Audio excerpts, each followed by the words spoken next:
2060년 취업 공고를 상상해 보십시오. 지원 자격란에 이렇게 적혀 있습니다. 알츠하이머 저항성 유전자 필수, 근육 밀도 최적화 우대, 신진대사 효율 80% 이상.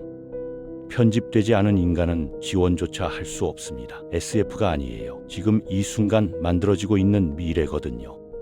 오늘은 유전자 편집 기술이 어떻게 인류를 두 종으로 나누고 있는지 그 충격적인 현실을 파헤쳐 보겠습니다. 시작은 선의였습니다. 2023년 세계 최초의 CRISPR 치료제가 승인되었을 때 모두가 환호했죠. 치명적인 유전 질환을 가진 환자들에게 희망이 생긴 거니까요. 카스갭이라는 이 치료제는 겸상절구빈혈증 환자의 줄기세포를 꺼내서 유전자를 교정한 뒤 다시 넣어주는 방식입니다. 한 번의 치료로 평생 고통에서 해방될 수 있어요. 하지만 여기에 문제가 있습니다. 가격이에요. 이 치료제의 가격은 환자당 220러, 한화로 약 20억 원입니다. 2026년제 미국에서 승인된 CRISPR 기반 치료제들은 평균 29억 원에서 41원 사이거든요. 누가 이 돈을 낼 수 있을까요? 전 세계 유전자 편집 시장은 2026년 기준 약 39억 달러 규모이고 연평균 7.9%씩 성장하고 있습니다. 이 산업의 논리는 간단합니다. 질병 치료는 시작일 뿐이에요. 진짜 시장은 향상입니다. 치료는 필수제라서 가격 저항이 있지만 향상은 다릅니다. 자녀가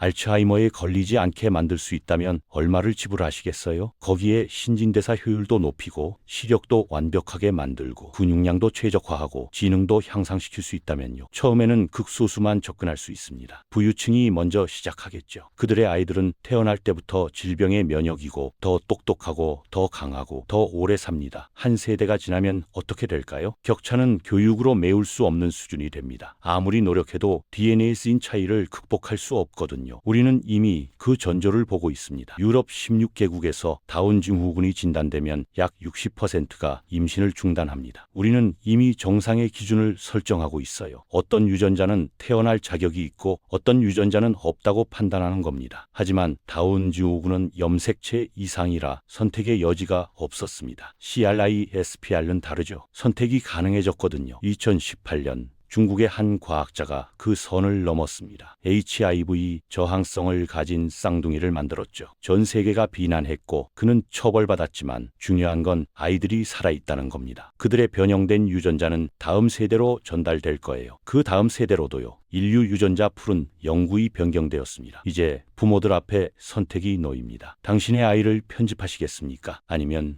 편집하지 않고 평생 불리한 경쟁을 하게 두시겠습니까? 개인의 관점에서 보면 합리적 선택입니다. 내 아이만 뒤처지게 둘 수는 없으니까요. 하지만 모두가 같은 선택을 하면 어떻게 될까요? 집단의 비극이 시작됩니다. 2026년 현재 전 세계적으로 100건 이상의 CRISPR 유전자 치료 임상시험이 진행 중입니다. 기술은 빠르게 발전하고 있어요. 초기에는 체외에서 세포를 편집했지만 이제는 체내 직접 편집도 가능해지고 있습니다. 환자 몸속에서 직접 유전자를 교정하는 거죠. 비용은 계속 줄어들고 있고 정확도는 높아지고 있습니다. 하지만 비용이 줄어든다 해도 여전히 수억 원대입니다. 대다수는 접근할 수 없어요. 현재 승인된 유전자 편집 치료제를 실제로 받을 수 있는 환자는 전 세계적으로 수백 명에 불과합니다. 영국 국가보건서비스는 카스게비를 급여로 적용하기로 했지만 약 460명만 혜택을 받을 것으로 예측됩니다. 생각해 보십시오. 두 세대가 지나면 편집된 인간과 편집되지 않은 인간 사이의 차이는 생물학적 사실이 됩니다. 편집된 아이들은 더 건강하고 더 똑똑하고 더 오래 살고 더 매력적입니다. 그들은 더 좋은 학교에 가고 더 좋은 직업을 얻고 더 많은 부를 축적합니다. 그 부로 자신의 아이들도 편집하죠. 편집되지 않은 사람들은 어떻게 될까요? 그들은 점점 더 경쟁에서 밀려납니다. 똑같은 노력을 해도 DNA의 차이를 극복할 수 없어요. 처음에는 미묘한 차이입니다. 조금 더 쉽게 피곤하고 조금 더 자주 아프고 조금 더 느리게 배우는 정도죠. 하지만 수십 년이 지나면 그 미묘한 차이가 계급이 됩니다. 매일 15만 명이 죽어가고 그중 약 10만 명은 노화와 관련된 원인 때문입니다. CRISPR 기술은 노화도 멈출 수 있어요. 자연에는 노화하지 않는 생명체들이 있습니다. 히드라, 바다거북, 일부 해파리들이요. 그들의 유전자를 연구해서 인간에게 적용할 수 있습니다. 그렇게 되면 어떻게 될까요? 부유층은 수백 년을 살고 가난한 사람들은 여전히 80세에 죽습니다. 부는 세대를 거쳐 축적되는데 부유층은 죽지 않으니 부의 독점은 영구화됩니다. 새로운 세대가 기회를 얻을 공간이 사라지는 거죠. 2060년에 태어날 아이는 이런 질문을 받게 될 겁니다. 당신은 편집되었습니까? 대답이 아니오라면 그 순간 수많은 문이 닫힙니다. 대학 입학, 취업, 승진, 심지어 결혼까지요. 편집된 사람들은 편집되지 않은 사람과 결혼하기를 꺼립니다. 자녀가 열등한 유전자를 물려받을까 봐요. 이건 단순한 불평등이 아닙니다. 영구적인 생물학적 계층화예요. 과거의 계급 사회는 혁명으로 뒤집을 수 있었습니다. 하지만 DNA에 새겨진 계급은 어떻게 뒤집습니까? 편집되지 않은 사람들이 아무리 노력해도 편집된 사람들의 생물학적 우위를 이길 수 없어요. 현재 글로벌 유전자 편집 시장을 지배하는 기업들은 수억 달러를 투자해 기술을 개발하고 있습니다. 특허는 20년 동안 독점권을 보장해요. 그 20년 동안 부유층은 이미 두세 세대를 편집할 겁니다. 제네릭이 나올 때쯤이면 격차는 이미 벌어진 뒤입니다. 이것이 자본주의의 완벽한 작동입니다. 시장은